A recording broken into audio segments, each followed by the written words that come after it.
श्री कृष्णा श्री कृष्णा श्री कृष्णा।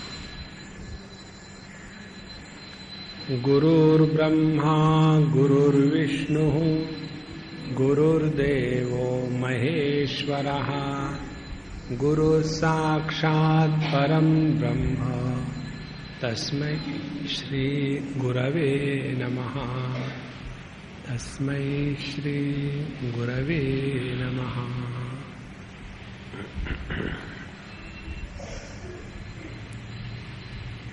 इस 7वें स्कंध में हम लोग धर्म की बातें सुन रहे हैं नारद जी और युधिष्ठिर जी के संवाद के माध्यम से।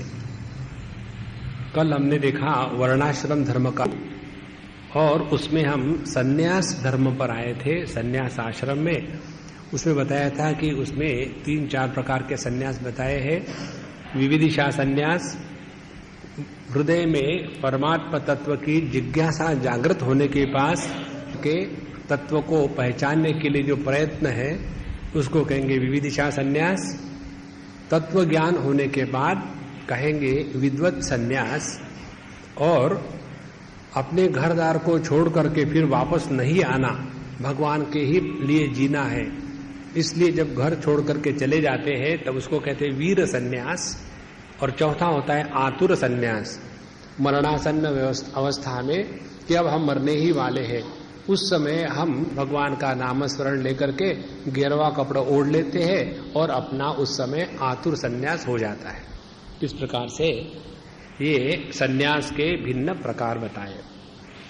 अब इसी प्रहलाद जी ने जो अवधूत जी का दर्शन किया था उस प्रसंग को लेते हैं नारद जी, क्योंकि यहाँ सभी वर्णाश्रमों का वर्णन हो रहा है, उसमें अवधूत का भी वर्णन करना आवश्यक था, इसलिए बताते। एक बार प्रहलाद जी घूमते घूमते कावेरी नदी के किनारे गए, सह्याद्री पर्वत के तलहटी पर, और उन्होंने वहां देखा कि एक बहुत मस्त आदमी, मोटा तगड़ा, संड मुसंड के जैसा है, और उसकी इस मस्ती को देखा तो प्रहलाद जी के मन में आदर हुआ और उन्होंने देखा कि ये कोई साधारण व्यक्ति नहीं है। देखो, एक बात आप लोग हमेशा ध्यान करना,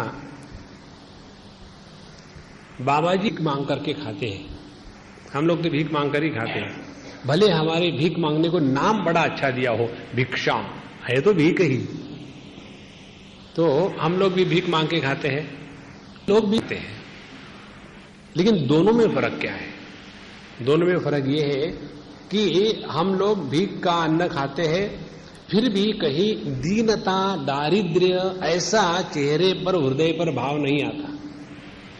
और भिखारी लोग भी मांग करके खाते हैं, आओ जी कुछ दे दो। एक बार एक भिखारी ने मुझे मांगा था ऐसा, तो बड़ा आनंद आया, मैंने उसको दे दिया। मैंने कहा तुमने एक्टिंग बड़ी अच्छी की, ले लो, क्योंकि उसने हमारे मन को प्रसन्न किया, और क्या चाहिए।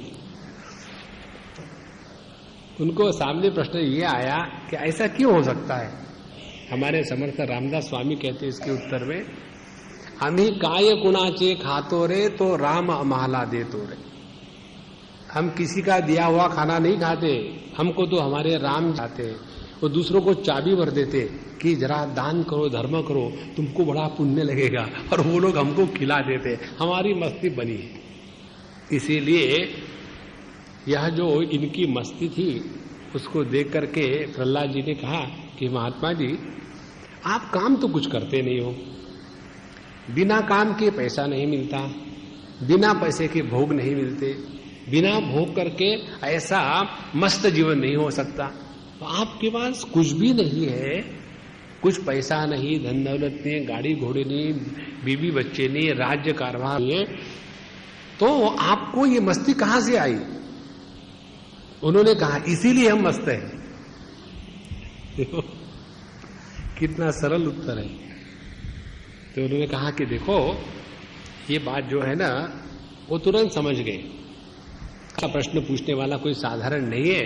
तो उन्होंने प्रहलाद जी से कहा कि देखो तुम्हारा प्रश्न बड़ा अच्छा है, और तुम्हारे मन में भगवान के प्रति प्रेम है, भक्ति है, और इसीलिए मैं तुमको कुछ बताता हूं। अब देखो सिद्धांत की बात, फिर हम आगे जाएंगे। ज्ञानाग्नि दग्ध कर्माणम तमाहु पंडितम बुधाहा। भगवान श्री कृष्ण कहते हैं कि ज्ञान के अग्नि के द्वारा हम हमारे कर्म को नष्ट कर दें, लेकिन उस ज्ञान के अग्नि को प्रज्वलित करने के पूर्व ये देखना है कि क्या इस ज्ञान के अग्नि को हम डायरेक्टली अंतःकरण में प्रज्वलित करें या ना करें। इसके लिए उदाहरण ले लो। समझो कपड़ा गंदा हो गया है, तो हम सोचेंगे इसको डायरेक्टली अग्नि में डाल देंगे तो एकदम गंदगी जल जाएगी। अरे महाराज, गंदगी के साथ कपड़ा भी जल जाएगा। तो क्या करें, पहले उसी अग्नि को पानी में आवाहन करें, पानी गर्म ले, फिर गर्म पानी में कपड़े को डाल करके उसकी गंदगी निकाल दें। फिर वो सूखने के बाद फिर उसी अग्नि को अपनी स्त्री में ले। आपको मालूम है स्त्री का मतलब? स्त्री जो शब्द है ये ओरिजिनल शब्द स्त्री है, और क्योंकि ये उत्तर प्रदेश के लोग स्त्री स के पहले ई लगाते, इसलिए स्त्री के पहले ई लगाते, हो गया स्त्री। और स्त्री का धर्म क्या है? गरम रहना। स्त्री का धर्म है ना गरम रहना, इसीलिए उसको स्त्री कहते हैं। वास्तविक में कुछ नहीं है। नारायण। तो फिर वो इस स्त्री में आवाहन करते हैं और कपड़े के ऊपर जो सले है उसको एकदम बना देते हैं। तो हमने अग्नि का तो प्रयोग किया है, लेकिन इस प्रकार से कि कपड़ा जले नहीं, लेकिन कपड़ा फिर उपयोग में आ जाए। इसी प्रकार से जब इस ज्ञान अग्नि को प्रज्वलित करना चाहते हैं, उसके पहले भक्ति के द्वारा अपने अंतःकरण को शुद्ध कर ले। अभी हम हमारे कुसुम बेन के यहाँ रहते हैं, वहां एक महात्मा जी आए हैं। हमने कहा प्रभु कुछ सुनाओ बात। तो बात हो रही थी अंतःकरण की शुद्धि को लेकर के। तो व्यक्ति की शुद्धि होना इतना आवश्यक है कि बिना अंतःकरण के शुद्धि के यदि हम शास्त्रों के विचार इत्यादि पढ़ते हैं तो केवल आवाज मात्र हो नहीं आता। उपनिषद कहती है नानुध्यायान बहुन शब्दान वाचो विग्लापनम हितत। मनुष्य ये के जंजाल में ना पड़े, उसके द्वारा केवल अपने मुख से हवा निकल जाती है, भाप निकल जाती है और अपने अंतःकरण की शुद्धि नहीं होती। तो अंतःकरण की शुद्धि के लिए अपने भक्ति होना अत्यंत आवश्यक है। उसके बाद जब शास्त्रों का अध्ययन होगा तब उसके अर्थ स्पष्ट रूप से आत्मरूप से जागृत हो जाते हैं। देखो आध्यात्मिक क्षेत्र है, हमारा ध्यान अपने अंतःकरण की तरफ रहे, और जब वो अंतःकरण इतना शुद्ध पवित्र हो जाता है कि उस अंतःकरण में परमात्मा का दर्शन हो ही नहीं सकता। इसलिए इस ज्ञान को जागृत करने के पहले हृदय में प्रेम भक्ति आ जाए, और जिसके हृदय में जाती है, जैसे कल हमने पढ़ा था उसमें उन्होंने कहा था कि इसको सब जानने के बाद एवं विमृश्य सुधिया विरमंती शब्दात, ये सब जानने के बाद जो साधु संत है, सुधी है, ज्ञानी लोग है, वो विरमंती शब्दात, वो चुप हो जाते हैं, बोलते नहीं, क्योंकि बोलने समस्या का समाधान आज तक नहीं हुआ। तो इस प्रकार से अवधूत महाराज प्रहलाद जी को बता रहे कि देखो प्रहलाद महाराज, हमारी मस्ती इसलिए है कि जब हमको जमीन पे लेटना है तो जमीन पर लेट लेते, बढ़िया बिस्तर मिला तो उस पर लेट लेते, खाने को खूब बढ़िया मिला तो खा लेते, नहीं मिला तो भूखे रह लेते। इस प्रकार से किसी भी वस्तु, व्यक्ति, परिस्थिति को लेकर के हमारे मन में कोई भी दुराग्रह नहीं है, और कोई हमारा मान कर दे तो हमको कोई फर्क नहीं पड़ता, कोई हमारा अपमान फर्क नहीं पड़ता। इस सबका तात्पर्य क्या है? तात्पर्य एक ही है, जब तक हम अपने आप को देह मान करके चलेंगे, हमारे जीवन में ये सब संसार ज्यों का त्यों बना रहेगा। और ये देह का जो अध्यास है उसको छोड़ना बड़ा कठिन है। ये भगवान की जब कृपा होती है तभी छोड़ा जा सकता है, नहीं तो अपने देह को लेकर ही सब कुछ साधना करते हैं। जैसे हिरण्यकश्यपु, हिरण्यकश्यपु की साधना क्या थी कि मैं देह के साथ अमर बनूं। गुरु को बताने का सवाल था, जहां तक के हिरण्याक्ष के पत्नी को बताने का सवाल था, तो उसको बताने के लिए क्या बताया कि देह नाशवान है, देह विकारशील है, आत्मा अविनाशी है और वो आत्मा तुम हो, इसीलिए शोक मत करो। लेकिन जब अपने पर उतारने का सवाल आया तो सवाल यह आया कि मैं देह के साथ अमर, इसी को कहते हैं असुर वेदांत। तो इन्होंने इस प्रकार से बताने के पश्चात कहते हैं कि संपूर्ण जगत को लेकर के हमारे मन में एक भी भ्रांति नहीं क्षण भर के लिए कि ये जगत क्या है, कैसा है, क्यों है, और इसलिए हम हमेशा भगवान के साथ एक होकर के रहते हैं और इसी के कारण हमारी मस्ती बनी रहती है। अब इस प्रसंग के द्वारा हमको क्या सीखना है? वर्णाश्रम व्यवस्था का धर्म हमने सीख लिया। उसके बाद सीखने के बाद एक ही है, हमारे शास्त्रों में एक विशेष होकर के प्रसंग आता है।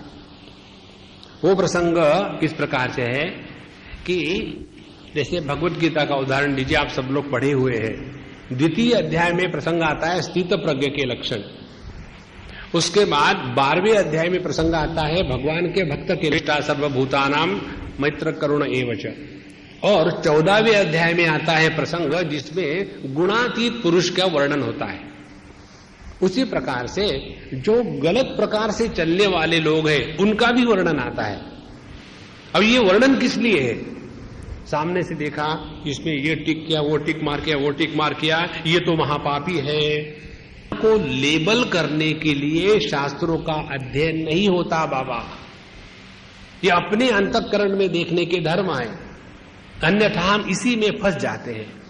इस प्रकार से यहां जो वर्णाश्रम के तत्व बताए, फिर अवधूत के जीवन का बताया, इसका तात्पर्य ये है कि हमको अपने जीवन में ऐसी ही मस्ती लानी चाहिए। तो उसके लिए क्या करें? ये बात युधिष्ठिर जी पूछते हैं कि नारद जी ये बताइए, आपने जो अभी आख्यान बताया प्रहलाद जी का और दत्तात्रेय भगवान का, तो इन्होंने ये जो मस्ती प्राप्त करी वो तो अवधूत थे, उनको तो मिल गई। क्या गृहस्थों को कभी ऐसी मस्ती मिल सकती है? उनका प्रश्न है। गृहस्थ एताम पदवीम विधि विविध ये न चांजसा याति देववृषे ब्रूहि मादृशो गृह मूढ़ी। मेरे जैसा वो घर में फंसा हुआ जो गृहस्थी है, उस व्यक्ति के जीवन में ऐसी जो अवधूती मस्ती है क्या कभी आ सकती है? और यदि आ सकती है तो उसके लिए किस प्रकार की साधना करनी चाहिए, ये हमको बताइए। तो इसके ऊपर में नारद जी बताते हैं कि पहली महत्व की बात गृहस्थों को ये सोचनी चाहिए कि कोई भी जो कार्य हम कर रहे हैं, किसी भी कर्म करने के पहले हमारा ध्यान हो इस कर्म से किस प्रयोजन की सिद्धि होगी। कर्म निष्काम होना चाहिए, निष्प्रयोजन नहीं होना चाहिए। निष्कामता और निष्प्रयोजन में बहुत फर्क है। बिना प्रयोजन के किसी भी कर्म में व्यक्ति ने नहीं लगना चाहिए, नहीं तो आए थे हरि भजन को, ओटन लगे कपास, उसी चक्र में हम अपने जीवन को बर्बाद कर लेते हैं। तो प्रयोजन को लेकर के गृहस्थ ने जीवन जीना चाहिए। पहला सिद्धांत, यदि हमको अवधूती मस्ती लेनी है तो हमारे जीवन का क्या प्रयोजन है? एकमात्र, उसमें बिल्कुल संदेह मत रखना, और वो प्रयोजन है जन्म में परमात्मा की प्राप्ति करनी है। बाकी सब सेकेंडरी है। इसका मतलब है क्या हम अपने पति पत्नी को छोड़ के जाओ? हमने थोड़ी कहा है। आप तो हमारे शब्दों का आधार लेकर के भागने की कर रहे हैं, हमने नहीं कहा। तो प्रयोजन ये रहे। अब इस प्रयोजन की सिद्धि के लिए अपने जीवन को ऐसा जिए ताकि ये प्रयोजन सिद्ध हो जाए। देखो कैसी मतलब। तो अपने प्रयोजन को निश्चित करने के बाद उसके लिए कर्म पर लग जाए। तो क्या करने से ये परमात्मा के प्राप्ति का प्रयोजन सिद्ध होगा? जब भी हम भगवान की प्राप्ति की बात करते हैं ना, तो हमारे सामने एक विचित्र चित्र आ जाता है। के सामने भगवान शंख चक्र गदा पद्म लेकर के उपस्थित हो गए और उनको समझ में नहीं आया क्या करूं, तो उन्होंने गाल को उनके वो शंख लगा दिया उसी प्रकार से हम सोचते हैं हमको भगवान के दर्शन हो, उसी प्रकार से ये चक्कर में मत पड़ना। भगवान के दर्शन का तात्पर्य है, भगवान क्या है? आनंद स्वरूप। तो जब हमारे जीवन में अहेतुक, बिना किसी कारण का और स्वाभाविक आनंद हमेशा बना रहता है, तब हमको भगवान के दर्शन हो गए। देखो, भगवान के दर्शन का तात्पर्य ये नहीं भगवान के दर्शन हो गए फिर 2 सिंह आ गए, ओनिडा टाइप नारायण, ऐसे नहीं होता। स्वरूप है जो सहज स्वाभाविक आनंद, वो जो सहज स्वाभाविक आनंद हमारे हृदय में नित्य निरंतर रहे। ध्यान से सुनना, जो व्यक्ति मस्त रहता है, खुश रहता है, वो इस मस्ती को मिटाने के लिए, क्योंकि मस्ती खराब होती है उसको फेंक दो, कोई आवश्यकता नहीं। इसीलिए हमारे संत लोग कहते हैं कभी भी किसी भी वाद विवाद में नहीं पड़ना चाहिए। शब्द जालम महारण्यम चित्त भ्रमण कारणम। तो इसके लिए क्या करें? पहली बात बताते हैं कि व्यक्ति को जगत में नित्य निरंतर सत्संग करना चाहिए। और सत्संग कैसा करे? जो घटाकाश मठाकाश फटाकाश लेकर के आर्गुमेंट में फंसाते हैं ना, उनसे दूर रहो। हम आपको स्पष्टम बता दें,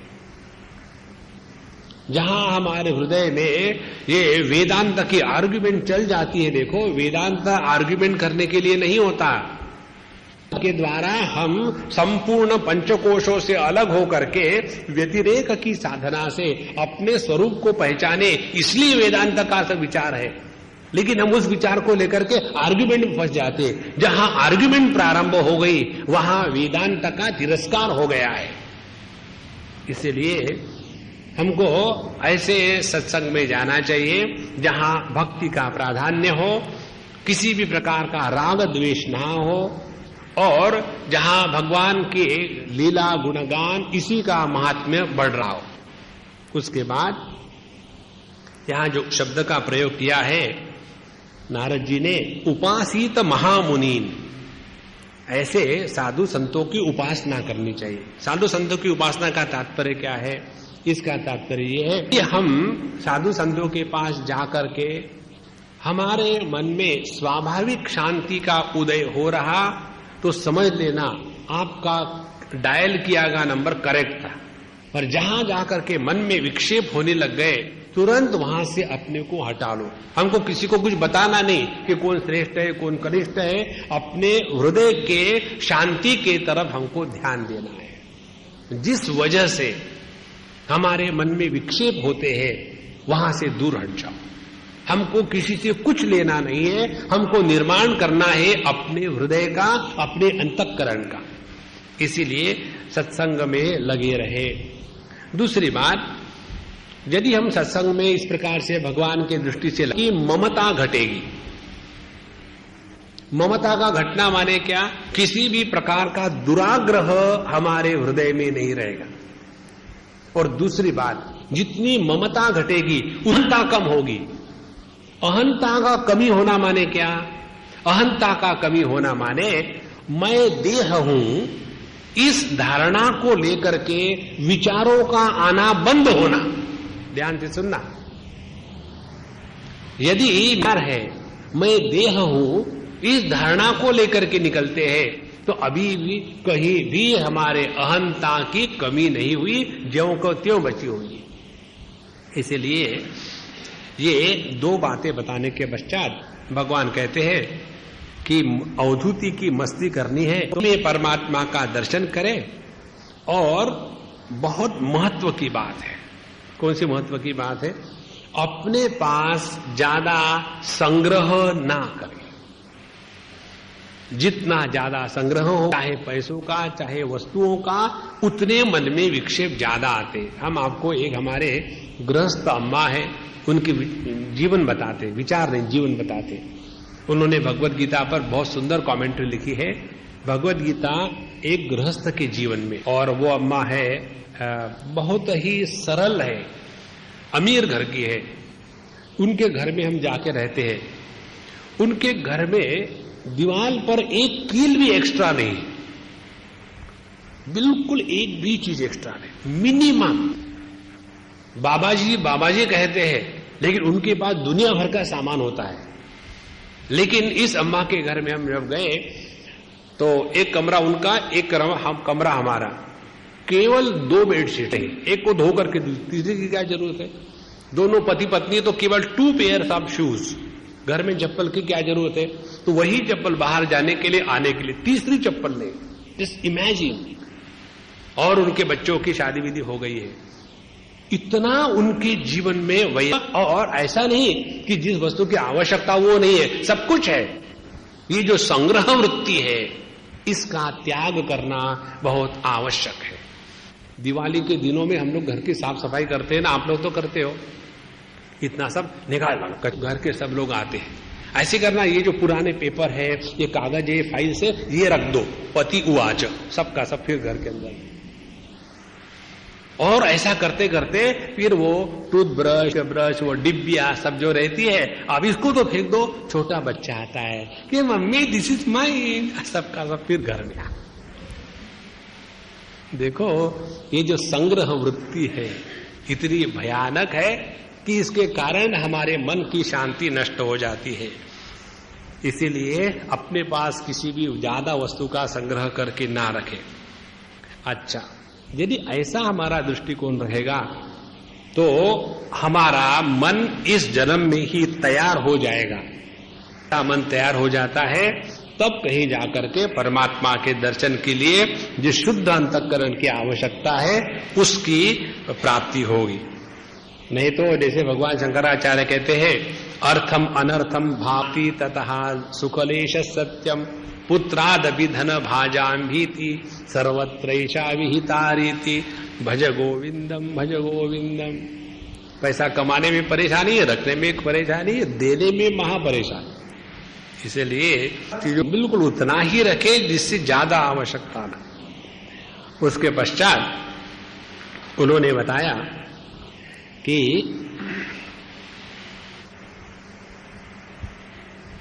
गृहस्थ को अपने घर में आने वाले जो अतिथि है, उन अतिथियों की भगवत भाव से सेवा करनी चाहिए।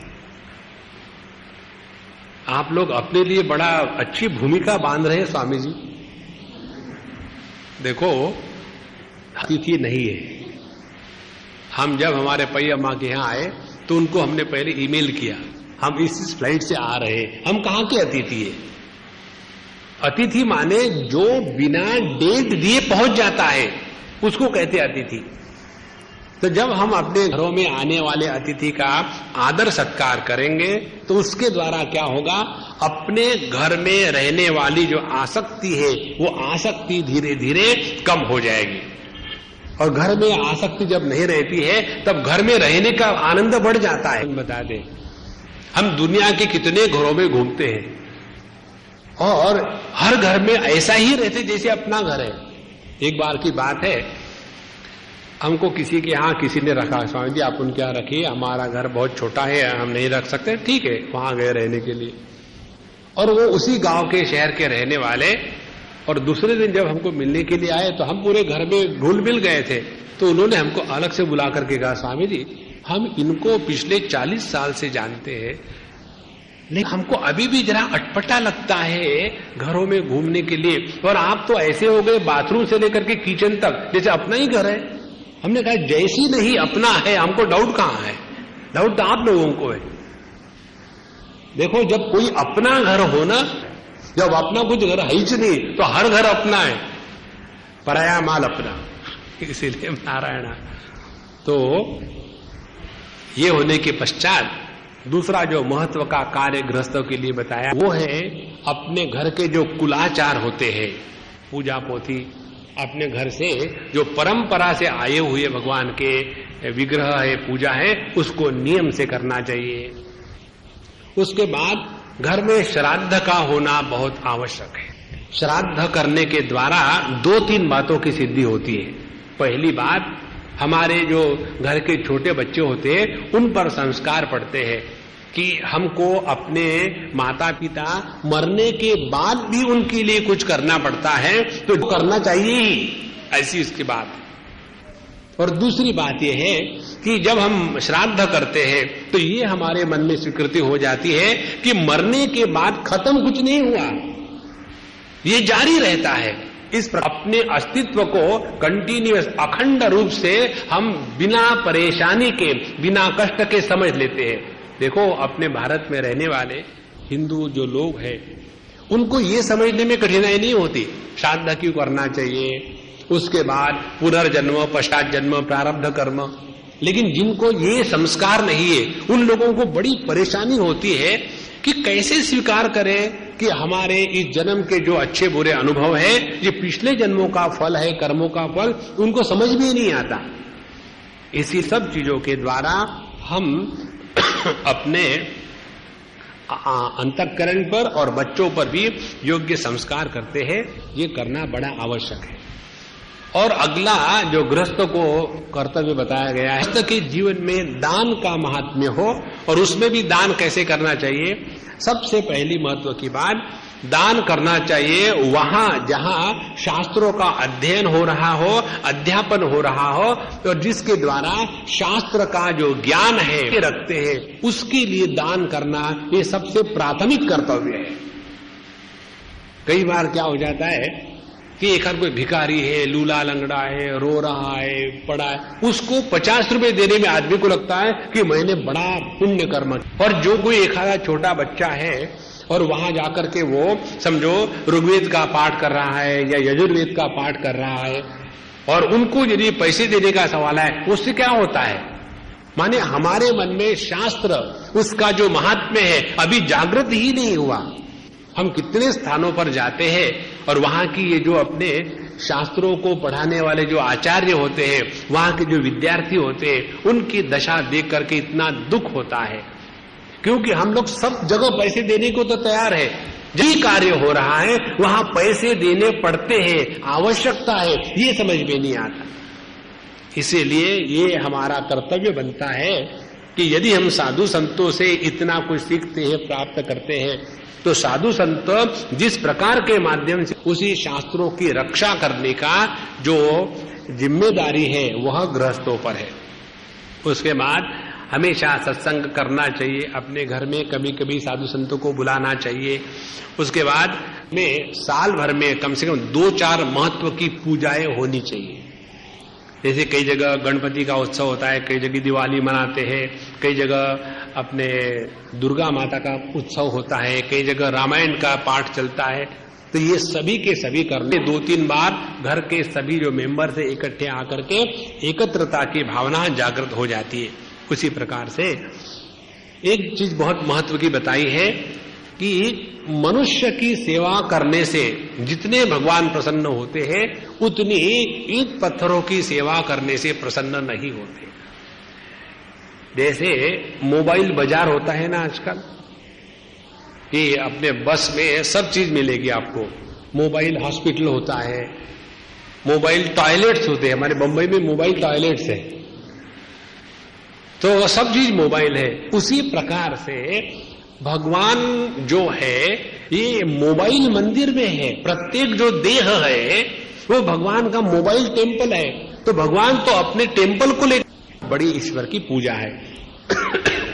इसमें बताते हैं नारद जी, सत्ययुग में भगवान की पूजा होती थी गुरु के रूप में, लेकिन उसके बाद त्रेता युग जैसे आया, धीरे धीरे मनुष्य के अंतःकरण में मनुष्य या गुरु को देख करके उनमें दोष देखने की दृष्टि जागृत हो गई, और जिसमें हम दोष देखेंगे उसके प्रति समर्पण पूरा नहीं होता।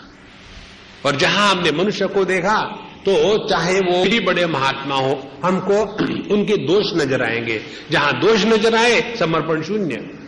और इसीलिए एक बढ़िया सुंदर भगवान की मूर्ति है, वहां जाकर के नमस्कार करें, समर्पण हो सकता है। आप देखेंगे यदि कोई आपके भगवान जो बढ़िया मूर्ति है और उसमें छोटी उंगली कट गई हो, तो हमारा जो ध्यान है सौंदर्य पर नहीं जाएगा, ये उंगली क्यों कटी, क्या डॉक्टर मिला नहीं कोई, उसका ऑपरेशन करने के लिए। इस प्रकार ही दोष में जाती है और इसलिए त्रेता युग के बाद हमारे संत महात्माओं ने, शास्त्रों ने यह मूर्ति पूजा का विधान बनाया है। उसके पश्चात यह जो संपूर्ण जगत है, ये जगत परमात्मा की ही छाया है, प्रतिबिंब है। जैसे प्रतिबिंब को देख करके हम उसके बिंब की कल्पना कर सकते हैं, उसी प्रकार से इस जगत को देख करके भगवान की कल्पना, भगवान के बारे में मन में विचार आते हैं। और जैसे प्रतिबिंब और बिंब एक दूसरे से अलग नहीं होते, उसमें वास्तविक होता है बिंब, प्रतिबिंब उस पर अवलंबित है। उसी प्रकार से यह संपूर्ण जो जगत है वो उसी परमात्मा का प्रतिबिंब है। इसको देख करके भगवान की, जैसे अपने घर में फोटो होता है, तो उस जो फोटो को देखेंगे तो फोटो थोड़ी भगवान है, लेकिन उसको देख करके हमको जैसे भगवान की याद आती है, उसी प्रकार से यह जो संपूर्ण विश्व है यह भगवान का ही फोटो है। इसको लेकर के भगवान को याद करना चाहिए। और भगवान ऐसा करना चाहिए तो उसके 3 अद्वैत के प्रकार बताए हैं। कहते हैं भावाद्वैतम, क्रियाद्वैतम, द्रव्याद्वैतम तथात्मनः। 3 प्रकार के आत्मा के अद्वैत बताए हैं। भाव अद्वैत, भाव अद्वैत का तात्पर्य है कि सभी प्राणी मात्रों के हृदय में और अपने भी हृदय में परमात्मा का वास है। इस भाव की प्रधानता से जीवन चलाना, माने उसको कहते भाव अद्वैत। होता है भाव, दूसरा होता है ज्ञान। भक्ति जो है ये भाव प्रधान है, क्योंकि हम भावना करते हैं, अभी ज्ञान तो नहीं है। तो यह भावना करनी कि सभी प्राणी मात्र में एक ही परमात्मा तत्व उपलब्ध है और उसी को लेकर के चलेंगे तो अपने आप मन शांत एकाग्र हो जाता है। दूसरा है क्रिया अद्वैत। क्रिया अद्वैत का तात्पर्य है कि यद यद कर्म करोमि तत्तद अखिलम शंभो तवाराधना। कर्म परमात्मा की आराधना हो रही है, इसको कभी ना भूले। देखो भगवद गीता में भगवान श्री कृष्ण 9वें अध्याय में बताते हैं, यद करोषि यदश्नासी यज्जुहोषि ददासी यद तपस्यसि कौन्तेय मदर्पणम। तुमने क्या करना चाहिए ये भगवान ने नहीं बताया, तुम जो भी कर रहे हो वो मुझे अर्पण करो। माने हमारे जीवन के प्रत्येक क्रिया के साथ परमात्मा को जोड़ लिया तो वह हो गया क्रिया अद्वैत। और द्वैत, द्रव्य अद्वैत का तात्पर्य है, ये बात मन में पक्की बैठनी चाहिए कि हम तो भगवान के इस दुनिया में जो कुछ हमारे पास दिया है ये उनकी अमानत है, हम उसके केवल ट्रस्टी मात्र है। किसी भी वस्तु को अपना न समझ करके वह परमात्मा की है, इस प्रकार से लेकर के चलो तो मन में वस्तु के प्राप्ति की कोई अभिलाषा नहीं रहेगी और उसके प्रोटेक्शन करने की कोई परेशानी नहीं रहेगी। इस प्रकार से इन 3 अद्वैत को लेकर के व्यक्ति अपने जीवन को चलाए तो मन बड़ा शांत रहता है, विक्षेप नहीं होते। तो उसी को कहते हैं अवधूति मस्ती। फिर आगे वो बताते हैं कि कई बार क्या हो जाता है, ये बहुत सुंदर बात है भागवत में आई, एक व्यक्ति दूसरे व्यक्ति से बात कर रहा है, तीसरा सुन रहा है। जो तीसरा सुनने वाला है उसने उसके बारे में बीच में विचार भी नहीं करना चाहिए, इंटरेक्शन भी नहीं करनी चाहिए। बहुत महत्व की बात है। इसके बारे में आपको छोटी सी कहानी बताते हैं। एक बाबा जी महाराज थे, आराम से शांति से अवधूति थे, बैठे हुए थे। तो उनको मिलने के लिए एक सज्जन आए, आकर के कहते कि महात्मा जी भगवान कुछ नहीं होता, आदमी को मेहनत करनी चाहिए तब सब कुछ मिलता है, ठीक है ना? बोले हाँ बेटा ठीक। चले दूसरे आए कि महात्मा जी आदमी की मेहनत करने से कुछ नहीं होता, भगवान की दया हो जाए ना तो सब कुछ हो जाता है। हाँ बेटा बिल्कुल ठीक, वो भी चले। तीसरा आया, दोनों का हाइब्रिड। वो कहता है कि आ रही है लेकिन फल मिलता है भगवान की कृपा से। बोले हाँ बेटा तुम ठीक है, चले जाओ। अब उनके पास उनका चेला बैठा हुआ था जनरल इकट्ठा करने के लिए। उसने कहा कि गुरु महाराज जरा रुक जाओ, क्या हो गया? आपने 3 उत्तर दे, तीनों एक दूसरे को काटते हैं, ऐसा क्यों किया? बोले मैंने तुमसे बात करी थी क्या? तो नहीं। तुम क्यों बीच में मुंह को कितनी मत? दूसरों को किए गए उपदेश को अपने पर लगाना, इसको कहते हैं आभास है, ये वास्तविक धर्म नहीं है। हमको जो बताया वही करना है। तो एक तो धर्म का आभास आया, उसके बाद जो विधर्म है, अधर्म है, उसके बाद विस्तार से व्याख्या की है। और इसको बताते समय उन्होंने अपने पूर्व जन्म का नारद जी ने कि मैं पहले एक जन्म में गंधर्व था और मेरे पास काफी सामग्री थी, संपत्ति थी, और मुझे ऐसे लगता था कि मेरे जैसा कोई है ही नहीं। और इसी चक्कर में एक बार का अपमान हो गया, तिरस्कार हो गया, तो उन्होंने मुझे शाप दे करके मुझे शूद्र बना दिया। और जब मैं शूद्र बन हुआ तो उसके बाद फिर महात्माओं का सत्संग मिला, और उस सत्संग के मिलने के बाद भगवान ने मुझे वीणा दे दी, और अब उन्हीं का नाम लेकर के मैं पूर्ण विश्व में विचरण करता हूं। इस प्रकार से ये हमारा गृहस्थों का धर्म बनता है कि हमारे जीवन में साधु संतों का आदर होना आवश्यक है। और आगे जाकर के कहते हैं कि किसी भी प्रकार के वाद विवाद को लेकर के अपना समय नष्ट नहीं करना चाहिए। एक जगह एक बार हमको एक प्रश्न आया ईमेल में, जिसने लिखा, कनाडा के सज्जन थे, लिखा कि स्वामी जी आप लोग स्वामी ज्ञानी मुल्ला लोग दुनिया में घूमते हो और भगवान के बारे में कंफ्यूजन फैलाते हो, ऐसा क्यों करते हो? तो हमने उनको लिखा कि आपने जो कहा ठीक ही है, हम लोग कंफ्यूजन की सिवा कुछ कर ही नहीं सकते। असली बात विरमंती शब्दात, चुप हो जाओ। जगत के बारे में कुछ भी बोलो वो सत्य नहीं हो सकता, क्योंकि जगत सत्य नहीं है। असत्य वस्तु क्या सत्य बोलोगे? और भगवान के बारे में जो भी बोलोगे झूठ होगा, क्योंकि भगवान शब्द का विषय नहीं है। इसीलिए सब जान करके किसी के साथ किसी भी विषय में वाद विवाद नहीं करना है। हाँ जी करते रहो और टाइम पास करते रहो। कहीं भी लड़ाई करने की बिल्कुल आवश्यकता नहीं। जहां जहां थोड़ा भी आर्ग्यूमेंट का दुर्गंध आता है, अपने आप को वहां से हटा लो। मुझे बात वहां की जो शांति है वो बढ़िया शांति। अच्छा महाराज, फिर नारद जी कहते युधिष्ठिर जी से कि देखो हे पांडवों, हे युधिष्ठिर जी, आप तो कितने भाग्यवान हैं। भगवान कृष्ण स्वयं आपके घर में आके रहते थे और आपके साथ रहे, आपके संबंधी बन करके। ऐसा भाग्य तो बहुत कम लोगों को मिलता है। ये तो उनकी करुणा है, कृपा है, इसलिए आपके जीवन में ऐसा हुआ। ऐसे सप्तम स्कंध में धर्म, अधर्म, विधर्म, वर्णाश्रम धर्म, सनातन धर्म, ये और गृहस्थ का धर्म और अवधूत का धर्म, ये सब का सब विस्तार से उन्होंने बताया। इसके बाद परीक्षित जी महाराज 8वें स्कंध का उद्घाटन करते हैं प्रश्न पूछ करके। स्कंध को कहते हैं सद्धर्म स्कंध। इसमें 24 अध्याय है। इसमें पहले कुछ अध्यायों में मनवंतर का वर्णन, के बाद के 3 अध्याय में यह जो ग्रह और ग्राह इसकी कथा है, गजग्राह की कथा। उसके बाद अगले 10 अध्याय में भगवान ने क्या क्या वस्तु दी जगत में, कैसी उसकी पूजा करनी चाहिए, ये बताने के लिए है। और अंतिम अध्याय में मत्स्यावतार का वर्णन है, जहां हम अखंड ज्ञान राशि को जो अपौरुषीय है उसके बारे में समझेंगे। अब इसके मनवंतर इत्यादि का वर्णन हम लोगों ने 5वें स्कंद में सुना था कि कितना भूगोल खगोल है, किस प्रकार से मिनट होते हैं, घंटे होते हैं, फिर दिन होते हैं, फिर दिन रात होते हैं, फिर पखवाड़े होते हैं, फिर महीने, फिर साल। इस प्रकार से जो बहुत काल की गणना है उसको बताया था।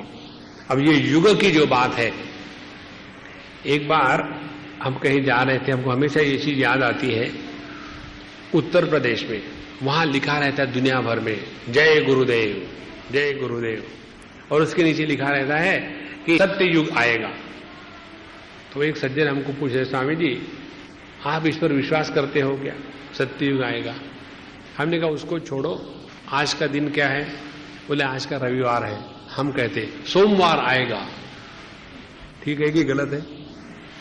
बोले इसमें कौन सी खास बात है, रविवार तो कल सोमवार आएगा ही। हमने कहा वही गणित वहां है, अभी कलयुग है, 4 ही तो युग है, 5वां तो कोई युग है नहीं। तो सत्ययुग है, त्रेता युग और कलयुग है। अब कलयुग है, इसके बाद क्या आएगा? नेचुरली सत्ययुग आएगा। इसमें कौन सा विशेष बात बताइए? अरे स्वामी जी तो इतना, इससे भी सिंपल परमात्मा है, दिमाग मत लगाओ खामो काम की चीजों। जहां दिमाग में से ये देश काल वस्तु व्यक्ति कारण मीमांसा कार्य कारण चक्कर निकल जाओ, परमात्मा उपलब्ध है। हमारे जो अजीत भाई है, उनको एक दिन ऐसे उन्होंने हमको पूछा, बड़ा आनंद आया उनके साथ सत्संग में। कहते स्वामी जी कुछ ऐसा मंत्र बताओ कि मस्ती चढ़ जाए। हमने कहा कार्य कारण मिथ्या, एक मंत्र उनको दिया। जहां कार्य कारण मिथ्या आप पकड़ लो जीवन में, आपने अपने बुद्धि के परे अपने को ले गए। हमारे बुद्धि का बंधन कैसा है? बंधन है हम कार्य कारण की मीमांसा में फंसे रहते हैं। इसने ऐसा किया तो उसने वैसा होगा, ऐसा पाप किया तो नरक में जाएंगे, पुण्य किया स्वर्ग में जाएंगे। किसने देखा है स्वर्ग नरक? अपने आप को शांत रखो, प्रभु के चिंतन में बैठे रहो। ना कुछ प्राप्त करना है, ना कुछ खोना है, ना किसी को कुछ बताना है, ना किसी से कुछ लेना है। जितने हम शांत होकर के रहेंगे, दक्षिणामूर्ति स्तोत्र के ध्यान श्लोक में आता है, मौनम व्याख्या प्रकटित पर ब्रह्म तत्वम युवानम। जितना हम शांत मौन रह करके रह सकते हैं, उतने हम प्रभु के नजदीक होते हैं। इस प्रकार से यहां जो काल की गणना आती है उसको आप सैंपल बताएंगे। 432 लाख सालों का होता है कलियुग, उससे दुगुना होता है द्वापार, उससे तिगुना होता है त्रेता, उससे चौगुना होता है सत्ययुग। और ये 4 युगों का इतना गणित को कहते हैं एक चतुर्युगी। और इस एक चतुर्युगी के 71 चतुर्युगी के बनता है एक मनवंतर। इतने मनवंतर होने के बाद उसका बनता है कल्प, और फिर इतने कल्पों के बाद होता है महाकल्प, और महाकल्प होने के बाद का प्रलय होता है। अब देखो क्या समझ में आया। 1 घंटा, 6 घंटे, 2 साल, 10 साल, 50 साल, थोड़ा, उसके बाद 1000 साल, 10,000 साल, 1 लाख साल, 1 करोड़ साल। दिमाग में कुछ आता ही नहीं, केवल आवाज हो रही है, क्योंकि हमारी जो मन बुद्धि है एक समय तक, एक हद तक काम करती है, उसके आगे कुछ नहीं है। इसीलिए सबसे निकलने का तात्पर्य ये है, जहां हम अपने से दूर जाएंगे तो अज्ञान में नष्ट हो जाएंगे। हमारे सामने कितना है आकाश मालूम नहीं, अज्ञान में। हमारे ऊपर कितना है आकाश मालूम नहीं, अज्ञान में नष्ट हो गए। उसी प्रकार से पीछे कितने साल खत्म हो गए किसको मालूम है। कहते हैं 393 ट्रिलियन लाइट ईयर्स, कुछ समझ में नहीं आता, कहने के शब्द मात्र रह जाते हैं। इसी प्रकार से अब आगे कब तक चलेंगे भगवान जाने, किसको मालूम है। इसीलिए अपने से जितना दूर जाओ हम अज्ञान हो जाएंगे। ये बताने के लिए जो परमात्मा देश काल वस्तु के अधिष्ठान है, उनको प्राप्त करना है तो देश काल में भटकना नहीं है, वहां से हट करके अपने स्वरूप में आ, जो अपने स्वरूप में आके बैठा है उसकी वाणी बंद हो जाती। यतो वाचो निवर्तन्ते अप्राप्य मनसा सह। जहां जाकर के वाणी शांत हो जाती है। कीनोपनिषद के प्रसंग में आता है, अग्नि को बड़ा गर्व था, हम जाकर के देखेंगे कौन है वो भगवान खड़ा है वहां, और वहां जाकर के मुंह लटका के चले आए। क्यों? कि वाणी का वहां क्षेत्र नहीं है। इस प्रकार से यह सब काल का मनमंत्रों का वर्णन होने के पश्चात फिर था अपने बच्चों को देख बाद अपनी अपनी शतरूपा के साथ वास्यमिदं विश्वम यत्किंच जगत्याम जगत तेन त्यक्तेन भुंजीथा मागृदः कस्य सिद्धनम। ये ईशावास्य का ही मंत्र है। पहला चरण भिन्न है। ईशावास्यमिदं सर्वम, ये ईशावास्य उपनिषद में आता है। यहाँ कहा है आत्मा वास्यमिदं विश्वम, यह संपूर्ण जो विश्व है यह आत्मावास्य, सब में अपने ही स्वरूप को देखो। ईशावास्य में ये ऐसा, यस्मिन् सर्वाणि भूतानि आत्मैवा भूत विजानतः तस्य को शोकः कम मोहः एकत्वम अनुपश्यतः। जिसने एकत्व का अनुभव किया है, अनुपश्यतः, उसके जीवन में काहे का शोक मोह होगा, कुछ भी नहीं, वो शांति और मस्ती बनी रहेगी। इस प्रकार से इन्होंने इस मंत्र का जप किया, जिसके द्वारा व्यक्ति सुख दुख राग द्वेष द्वैत के परे चले जाता है। और जब ये इस प्रकार के अपनी साधना में लगे हुए थे तो वहां असुर लोग आए और असुर लोगों ने उनको मारने का निश्चय किया। देखो असुर कौन है? असुर वो है जो एकता को नहीं सह सकते, उनको असुर कहते हैं। और ज्ञानी कौन है? ज्ञानी वो है कि जो अनेकता के दर्शन होने के बाद भी एकत्व को पहचानते हैं, उसको कहते हैं ज्ञानी। माने हम यदि अपने देश के हाल को देखें तो यदि जो व्यक्ति, जो भी पॉलिटिकल पार्टी, हम भारतीय है, इंडियन है, इसको लेकर के कोई भी विचारधारा सामने रखे तो वो ज्ञानी की प्रक्रिया होगी।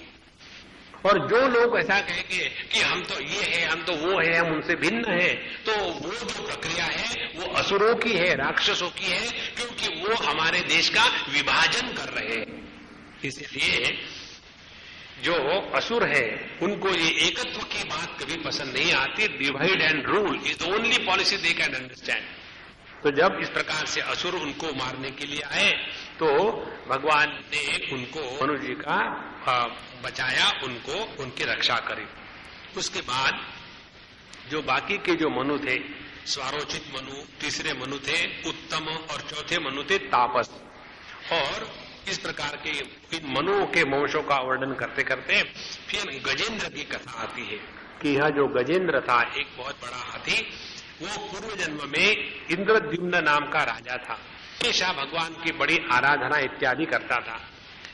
एक बार जब वो अपने पूजा में बैठा हुआ था कमरे के अंदर में, तो वहां अगस्त्य ऋषि आए और अगस्त्य ऋषि को बाहर के नौकर ने बताया कि हमारे राजा महाराज पूजा कर रहे हैं, अब मिलेंगे नहीं, आप बैठो थोड़ी देर।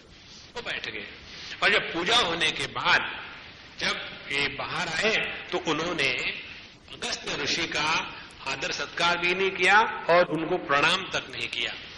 जब उसका ऐसा व्यवहार देखा तो अगस्त्य ऋषि ने कहा कि तू हाथी के जैसा मतवाला हो गया है, तू मेरे से सभी प्रकार के संस्कार मानो लोभ हो गए, इसीलिए जा तू हाथी हो जा।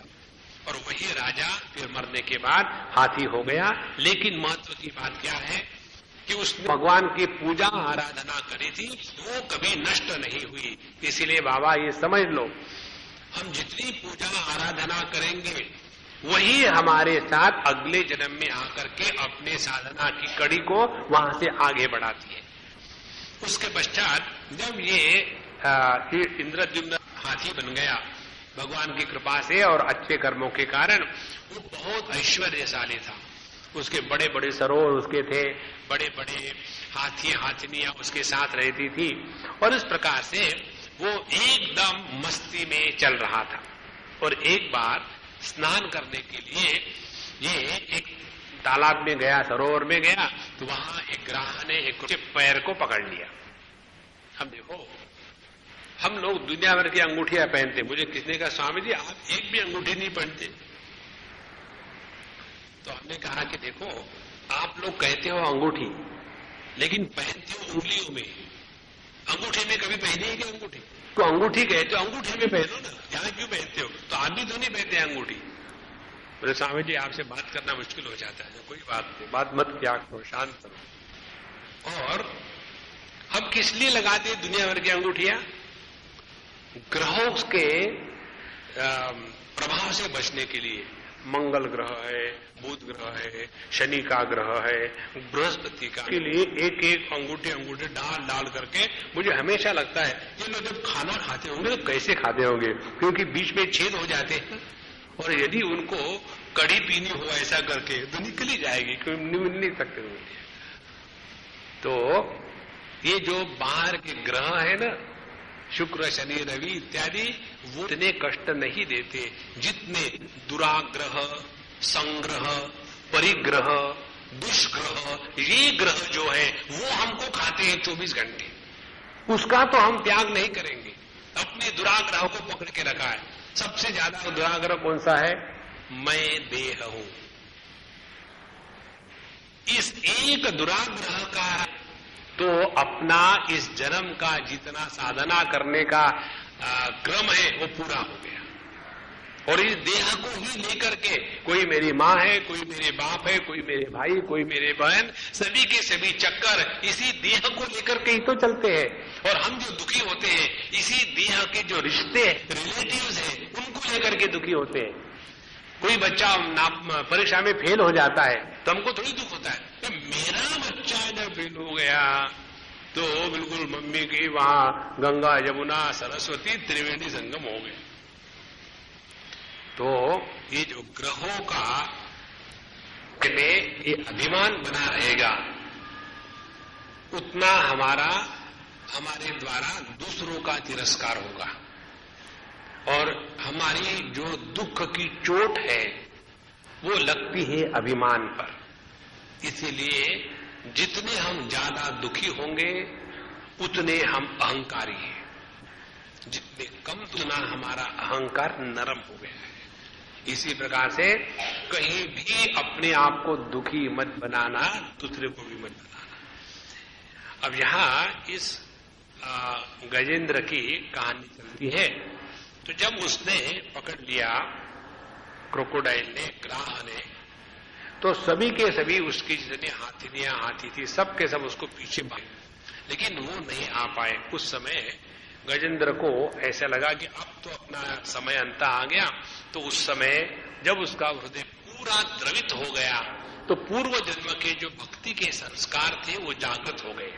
आपको याद है, हमने आपको पहले बताया तीसरे चौथे स्कंद में अर्जुन ने जब ये सुना कि भगवान कृष्ण धराधाम छोड़ करके चले गए हैं तो बहुत रोया वो। और उस रोने के कारण उसका अंतःकरण इतना शुद्ध हो गया कि भगवान कृष्ण ने उसको युद्ध के पहले जो भगवद गीता का ज्ञान दिया था वह ज्ञान फिर उसके सामने आ गया। माने ये जो तत्व का भगवान की जो भक्ति है ये हमारे सबके हृदय में है, वो बाहर इसलिए नहीं निकलती क्योंकि हमारा जो टैप है वो जैम हो गया है, खुलता ही नहीं। तो उसको खुलने के लिए हमारे जीवन में भगवान कष्ट इत्यादि लाते हैं और उसी कष्ट के कारण जब हमारा हृदय रोता तब उसमें से वो ज्ञान आने लग जाता है।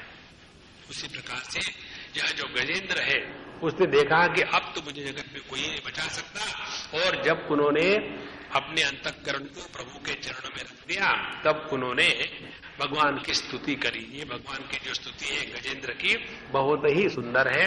इसमें तत्व का निरूपण इतना सुंदर किया है और उसका निचोड़, जिसका कभी त्याग नहीं हो सकता वह परमात्मा है। एक लाइन में आप देखो किसका त्याग नहीं हो सकता। ये जागृत अवस्था, स्वप्नावस्था, सुषुप्ति अवस्था है, सबका त्याग होता है। त्याग नहीं होता केवल अपने अस्तित्व का।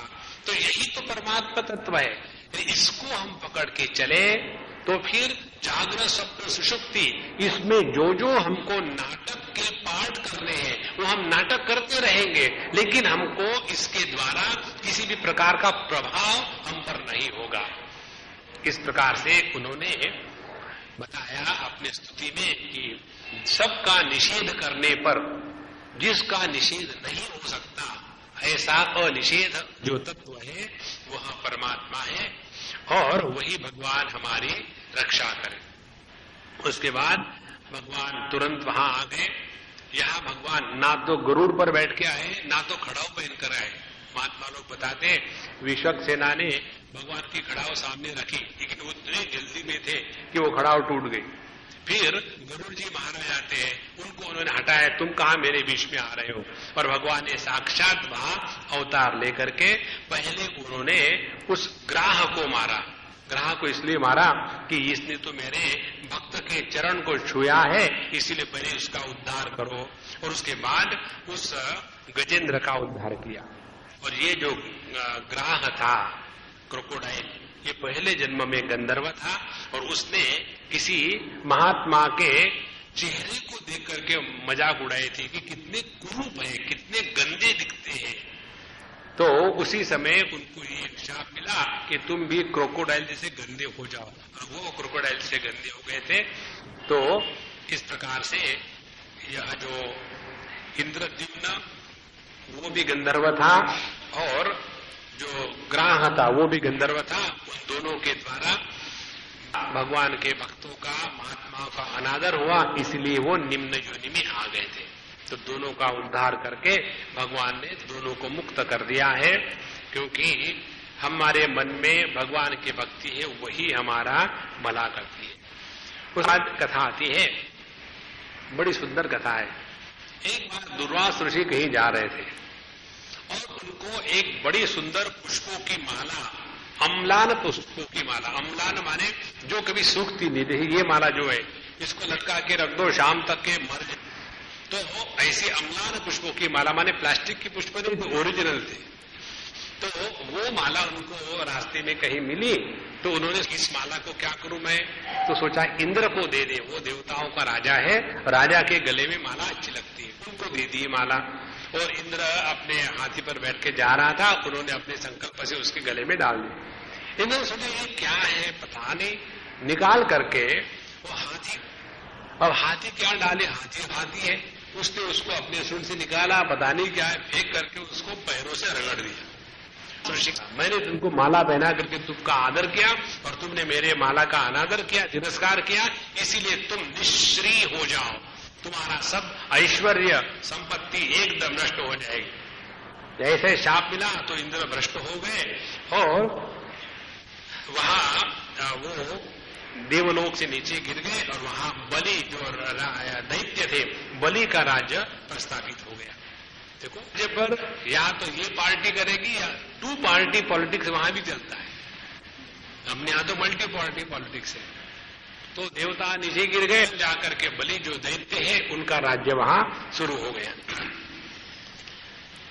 एक बार अपने बम्बई की बात है, प्रेमपुरी आश्रम में भी इसी प्रकार की एक पद्धति है। जब महात्मा लेक्चर को बैठते हैं, जैसे यहाँ हमारे पई मामा आके हमको बांध लेते हैं और कहते हैं कि हार जाओ, हम तो पहले हारे हैं, इसलिए उसका नाम है हार। तो आकर के पहले रस्सी से बांध के तो हम यहाँ बैठ लेते। सबसे पहले ऐसे था कि जब भी कोई हमको माला देता था तो हम पहनते नहीं थे और किसी को वहीं निकाल कर रख देते थे। उसके हमने ये कथा पढ़ी, माला की कथा। तो हमने कहा कि देखो ये कितनी सत्य बात है, जब कोई व्यक्ति आपको आदर के साथ कुछ पहना रहा है और उसको तुरंत निकाल के फेंक दो, ये कोई मतलब की बात है? तो हम ठीक है पढ़ने दो और हमारा ध्यान। एक बार बम्बई की बात है, हमारा लेक्चर शुरू होने वाला था, हमने अपना स्तवन पूरा किया और वहां के किसी ने आकर के माला पहना दी, हो गया। लेकिन वहां हम चेयर पर बैठते हैं, ऐसे आसन पर नहीं बैठते। तो लेक्चर हो गया, एक दिन एक सज्जन ने चिट्ठी लिखी थी केवल हमारे लिए, Swami ji you know me, I won't reveal my identity. अब पता नहीं कौन थे, मुझे मालूम नहीं, मुझे किसको मालूम, भगवान एक ही मालूम कर रहे से, लोगों को क्या मालूम करना है। और उसने कहा मैं, मेरे दो आंकड़े, आपको बुरा न लगे, लगे तो मैं क्या करूं। पहली बात, आप गले में माला क्यों रखते हो, निकाल क्यों नहीं डालते। दूसरी बात, आप कुर्सी पर क्यों बैठते हो, ऐसे आसन पर क्यों नहीं बैठते। तो आप गले में माला रखो तो उसका ऑब्जेक्शन, आप ना रखो आप, अब क्या करें, गले के कारण ये होता है, गले को ही काट डालो, झंझट खत्म। नारायण। अच्छा महाराज, तो ये दुर्वास जी के शाप के कारण इंद्र महाराज भ्रष्ट हो गए और फिर बलि का राज्य आ गया। तो जब बलि का राज्य आ गया, फिर देवलोग रोध हो करके पहुंच गए विष्णु भगवान के पास। देखो उनकी स्तुति करें, स्तुति क्या वही है कि तुम ही हो माता पिता, तुम ही हो बंधु सखा, तुम स्टैंडर्ड स्तुति। भगवान भी बोर होते होंगे मुझे लगता है कि यह आकाश आप हो, अग्नि आप हो, जल आप हो, पृथ्वी आप हो, यहाँ के जितने प्राणी मात्रा आप हो, सिर्फ ये दैत्य आप नहीं हो, बस कुछ कारण नहीं, उन्होंने मुझे परेशान करके रखा है। तो इस प्रकार से उन्होंने बड़ी स्तुति करी और साथ में ब्रह्मा जी को, शिव जी को भी ले गए। और उनके सामने जब भगवान प्रकट हुए, उन्होंने कहा देखो महाराज, ये हमेशा ये रोने धोने का मत लाया करो, हम तंग आ गया आप लोगों से। हमेशा क्या कि आपका ये पार्शलिटी करना है, पक्षपात करना है। अभी देखो ये जो बलि है ये धर्म के अनुसार राज्य चला रहा है, और उसको निकाल देने की आप बात करते हैं, कैसे संभव है, हम नहीं करेंगे। फिर जाकर के उनसे संधि करो, कभी तो दोस्ती की बात सोचो, हमेशा झगड़ा आ गया। तो जाओ उनसे दोस्ती करो, ऐसे ऐसे दोस्ती करते हैं, झगड़ा मत करो। तो बोले ठीक है। फिर सभी के सभी देवता लोग आ गए और बिना शस्त्र अस्त्र लेकर के बलि राजा के पास आए। तो जैसे उनके पास बिना शस्त्र अस्त्र, दैत्य ने सोचा अच्छा मौका है, आप मारो इनको। तो बलि ने कहा कि देखो इनको मत मारो, ये निहत्थे होकर के आए हैं बिना शस्त्र के, तो क्या देखते इनकी बात क्या है। तो दोनों ने दोस्ती कर ली, दैत्य और असुर, दैव देव। और फिर उन्होंने कहा कि अब क्या किया जाए। ऐसा करके दोनों मिलकर के कोई कार्य करेंगे। तो कौन सा कार्य करें कि जिसके द्वारा दोनों का लाभ हो। तो दोनों का लाभ किसके द्वारा होगा, तो ये जो क्षीर सागर है इसका मंथन करेंगे, इसमें से अमृत निकलेगा, तो अमृत पी लेंगे और इसके द्वारा दोनों का भला होगा। तो ये बात सबको समझ में आ गई, अच्छी बात है। और फिर क्षीर सागर को मंथन करने के लिए मंदराचल पर्वत को लाना और वासुकी की रस्सी बनाना। जब मंदराचल पर्वत को ला रहे थे तो उसके नीचे कई लोग दब गए, उसको उठा नहीं सके। फिर भगवान नारायण वहां आते हैं, अपने गरुड़ के पीठ पर रख करके मंदराचल को रखा पानी में, तो वो डूबने लगा। तो नीचे से जाकर के भगवान कश्यप अवतार लेते हैं, कश्यप अवतार, और उसको सपोर्ट करते हैं और ऊपर से गिर न जाए इसलिए ऊपर से भी दबा के रखते हैं। इस प्रकार से आधार भी वो है, आधेय भी वो है, और उसका सपोर्ट करने वाला वही एक परमात्मा है। और उसके बाद वासुकी की रस्सी बनाई और उनका मंथन शुरू करना है। उस समय वासुकी को बताया इसमें से जो अमृत निकलेगा आपको भी मिलेगा, थोड़ी मेहनत कर लो। अब सब तैयार मंथन करने के लिए, झगड़ा फिर वही शुरू। असुर है वो बड़े भाई है और सुर दैव देव जो है वो छोटे भाई है। तो असुर देव कहने लगे हम तो इसके वासुकी के मुख की तरफ जाएंगे, हम दुम की तरफ क्यों जाएंगे। और फिर असुर कहते हम क्यों वहां जाएंगे, अब कौन कहां पकड़ेगा। इसी को लेकर के फिर झगड़ा शुरू। अभी तो जरा अकल से काम किया करो, झगड़ा मत करो। देवता लोग तुम मेरी बात मानो, क्या तुम दुम की तरफ चले जाओ, और असुरो तुमको वो चाहिए वो ले लो मुख की तरफ। वहां भी भगवान ने अपनी चाल खेली और जब वहां उनका शुरू हो गया मंथन, तो वासुकी के मुख से सबका सब विष जहर बाहर आने लग गया और उसकी जो गर्मी है असुरों को मिलने लग गई। और उस गर्मी के कारण वहां के जितने पानी की भाप हो गई और आकाश में जाके ठंडी होने के बाद देवताओं के ऊपर पड़ी, तो उनको ठंडक। और देखो भगवान की बात मानो तो भला होता है। उसके बाद जब देखा भगवान ने कि इतना प्रयत्न कर रहे फिर भी ठीक से नहीं हो रहा, तो भगवान ने अपने दोनों हाथ लेकर के एक हाथ से उसकी पूंछ और दूसरे हाथ से उसका सर जो कर दिया। इस प्रकार से इस पूर्ण प्रसंग का तात्पर्य ये है कि सभी की सभी बातें आत्मा के द्वारा ही होती है और अहंकार विमूढ़ात्मा कर्ता अहमिति मन्यते। हमको लगता है कि हम कर रहे हैं। अरे बाबा, अपने करने से एक छींक नहीं रोक सकते। कभी जब छींक आ जाते हैं ना, नहीं रोक सकते। पर कई बार आती है और चुप हो जाती है, आती नहीं, क्या हो गया, आने नहीं आएगी वो। तो इतनी छोटी सी बात यदि हम नहीं कर सकते तो जगत में क्या हमको फ्रीडम है करने का। और जीरो वोल्यूशन इन दिस वर्ल्ड, लेकिन ऐसे लगता हम ये करेंगे वो करेंगे। तो ये होने के पश्चात फिर उनका मंथन शुरू हो गया, समुद्र का मंथन। जब मंथन शुरू हुआ तो जो सबसे ये है कि कोई भी आप बड़ा कार्य ले लो तो पहले आपके सामने विघ्न आए। जो व्यक्ति विघ्न आएंगे इस कल्पना को लेकर के अपने कर्मों का त्याग कर देता है, वो सबसे घटिया। जो व्यक्ति कर्म करने के बाद प्रारंभ करते समय तो बड़ा शूरवीर है, इसको प्रारंभ शूर। कर्म प्रारंभ करने के लिए तो बड़ी जोश है, एक थोड़े समय के बाद भी अब ठीक है अब छोड़ दो और दूसरा कुछ करेंगे। एक भी कार्य पूरे नहीं करते। ये दूसरे प्रकार के मध्यम प्रकार के व्यक्ति। और तीसरे जो श्रेष्ठ व्यक्ति है, जितनी परेशानी आएगी, जितने कष्ट आएंगे, उन कष्टों को लेकर के उनको और जोश आता है और कर्म में लग जाते हैं। इसलिए पहले इस समुद्र मंथन के इसमें पहला जो विघ्न आया वो ये कि पहले कालकूट विष निकल आया।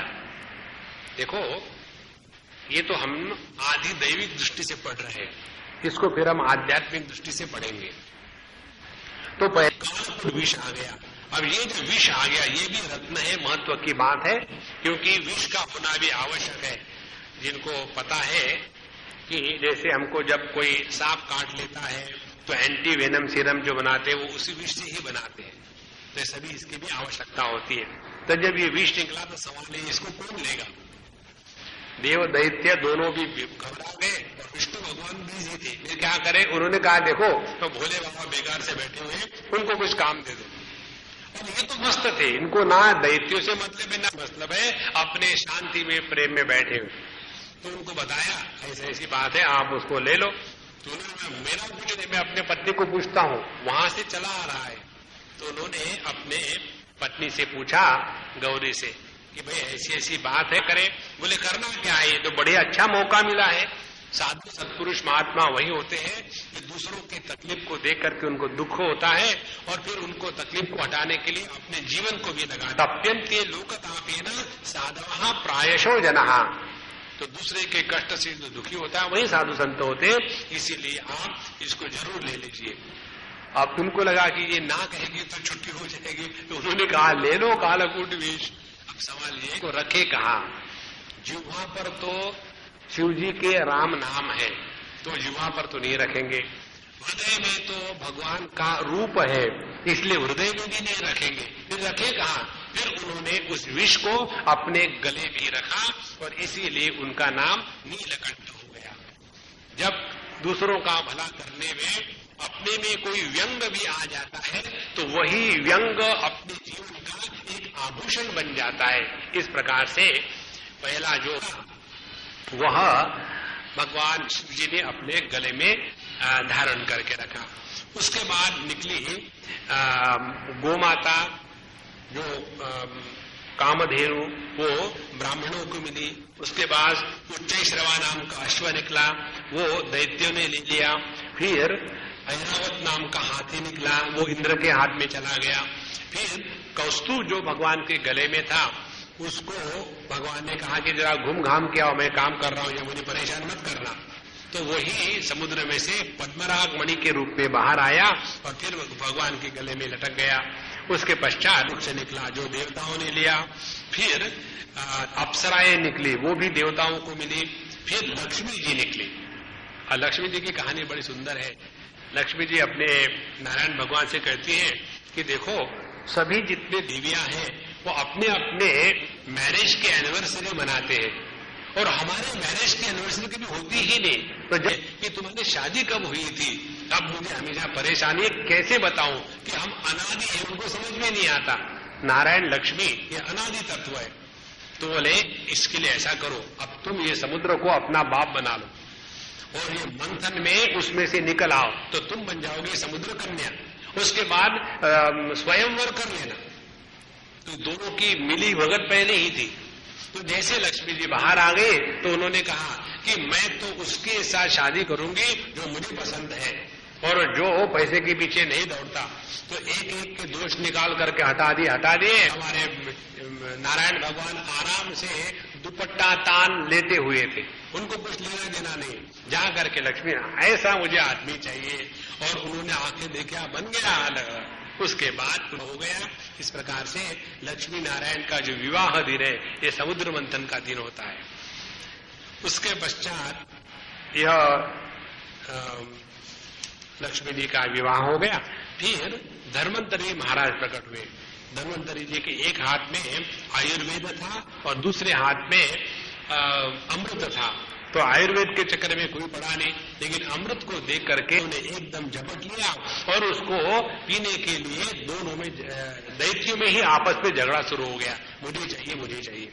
और ऐसा जब देखा देवता लोग अपने दूर से टकरे, सब मेहनत पानी में चली गई। तो उस समय भगवान मोहिनी का रूप धारण करके मोहिनी अवतार लेते हैं। और जैसे मोहिनी सामने आ गए तो सभी दैत्य उसकी तरफ देखने लगे, बोले देखो तुम इसका निर्णय करो। तो मोहिनी कहते देखो तुम मुझे ना पहचानते हो कि मैं कौन हूं, मेरा कुल क्या है, मैं कहां से आई हूं। नहीं, तुम अच्छी हो, सुंदर हो, तो वही हमको चाहिए। अपने देश में भी वही होगा, पार्टियों में वही होता है। तो तुम जो बताओगे वही होगा, लेकिन तुमको कोई एक्सपीरियंस है क्या? नहीं, एक्सपीरियंस नहीं है। तुमको ज्ञान है क्या? ज्ञान भी नहीं है। फिर भी हम तुम्हारी बात मानेंगे। क्यों? कि हम आपस में लड़ रहे हैं, इसलिए बाहर किसी को बुलाओ, लेकिन अपने देश में सभी नालायक है। इस प्रकार से मोहिनी ने सबको अपने आप में कर लिया और फिर कहा कि देखो, अब मेरी बात मानना है तो पहले सभी के सभी नहा धो के आओ, स्नान संध्या करो, और उसके बाद में लाइन से बैठ जाओ, फिर मैं सबको दूंगी ये अमृत। सब बैठ गए ठीक से, और फिर उन्होंने पहले देवताओं को देना शुरू कर दिया, और दैत्यों की तरफ केवल मुस्कुराते थे, हंसी अभी आ रही, उनको खत्म तो फिर आप ही के पास आ रही। और ये जब उनकी चालाकी राहु के समझ में आई दैत्य के, तो सूर्य और चंद्रमा इनके बीच में जाके घुसा और बैठा। क्या? तो जैसे उसके मुंह में जा ही रहा था वो अमृत, तो मोहिनी ने तुरंत उसकी गर्दन काट दी। जब ये हो गया तो सब दैत्यों को पता चला यहाँ कोई तुम्हें गड़बड़ी है, फिर उनका झगड़ा शुरू हो गया। उसी समय मोहिनी अवतार ने अपने आप को संवरित कर दिया, अंतर्धान हो गए, और फिर उन लोगों का झगड़ा शुरू हो गया। इस प्रकार से ये जब झगड़ा शुरू हो रहा था, तो क्योंकि देवताओं ने अमृत पिया था, उनकी जीत होनी चाहिए थी, फिर भी उस संग्राम में देवता लोग काफी मरने लग गए, क्योंकि ये अमृत उनको बेईमानी से मिला था, ठीक से नहीं मिला था। इस प्रकार फिर देवताओं ने भगवान किया, और फिर भगवान की सहायता से असुरों को मारा गया, और इंद्र भी अपने वज्र के द्वारा सबको मारा। और इस प्रकार से जब दोनों का, देव और असुरों का युद्ध चल रहा था, तो उस समय बलि ने इंद्र को कहा, अभी युद्ध समाप्त नहीं हुआ, कि देखो ये बहुत सुंदर है बलि के वाक्य, कहते कि जय पराजय लाभ हानि ये तो जीवन में आते ही रहते हैं, इसमें कोई विशेषता नहीं है, क्योंकि ये जगत का नियम है। जगत एक चक्र के जैसा है। यदि जीवन में दुख है तो कभी कभी सुख आएंगे, हमेशा सुख नहीं टिकेंगे, फिर दुख आएंगे। इस प्रकार से जीवन में लाभ हानि सुख दुख उल्टा ही रहता है। और जब हम युद्ध भूमि में आए हैं तो हमको जीतने की हारने की क्या फिक्र करना है? तुम अपनी ताकत प्रकट करो, हम अपनी ताकत प्रकट करते हैं, और फिर देखें क्या होता है। इस प्रकार से फिर दोनों का भयानक युद्ध प्रारंभ हो गया, बलि और इंद्र का। और उस समय इंद्र ने सभी दैत्यों को मारने का माने निश्चय कर लिया, और बलि को भी मार दिया। जब ऐसा हुआ तो नारद जी वहां आए, कले देखो सबको मार नहीं देते, उनका होना आवश्यक है, जब तक वो नहीं रहेंगे तुम्हारा महात्म्य नहीं रहेगा। नारद जी की बात सबने सुनी, और उसके बाद उन्होंने कहा कि देखो देवताओं, ये दैत्यों ने कहा कि आप हमको हमेशा मदद नहीं करते, और इस समय भी हमने देवताओं को मदद करी। देवता लोग गए कि भगवान के बाद, भगवान आप इनके चक्कर में मत आना, ये जाएंगे शिव जी के पास, वहां से ताकत लेके आएंगे, फिर हम परेशान। तो हम शिव जी को मना लो कि ये उनकी मदद ना करे। शिव जो मेरी आराधना करेगा, पूजा करेगा, उसको मदद करना मेरा धर्म है। बोले एक शर्त पर हो सकता है कि मैं आपके वो मोहिनी रूप को देखना चाहता हूँ, क्योंकि जब मोहिनी रूप आप धारण किए थे उस समय तो मुझे शराब वो विष पिला करके सुला दिया था, अब मैं उसको देखना चाहता हूँ।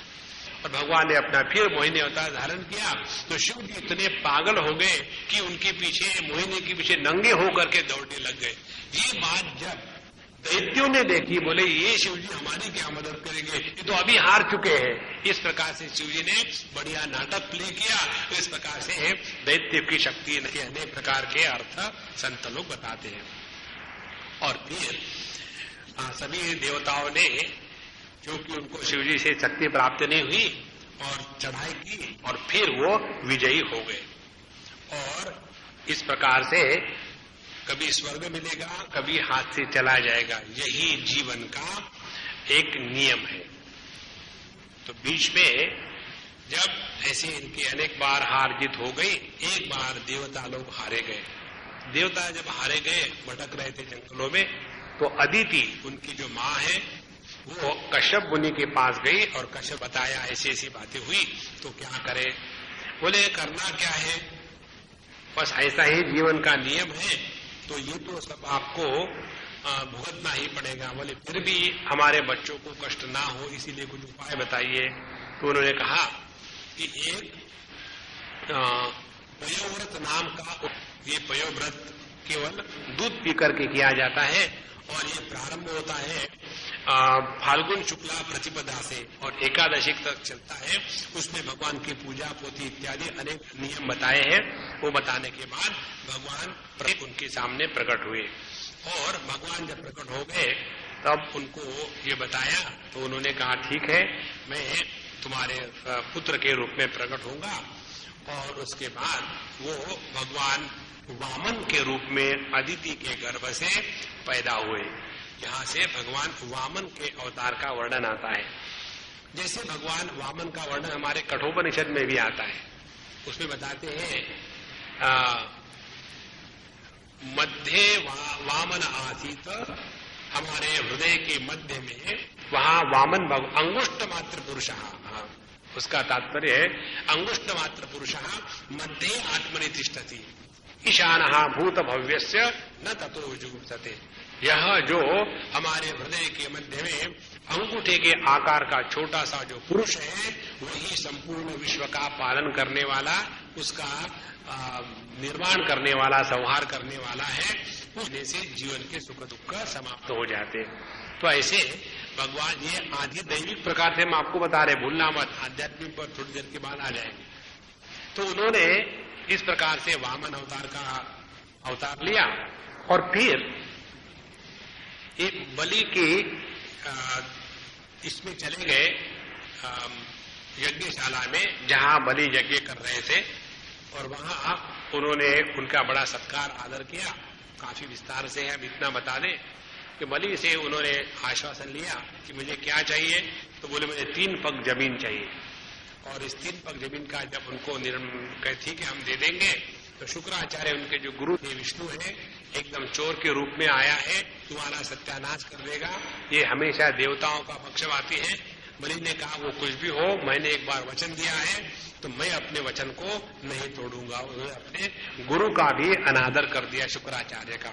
इसीलिए शुक्राचार्य जी गुस्सा कर गए और उनको भी उन्होंने शाप दे दिया, जाओ तुम्हारा सब कुछ ये खींच लेगा।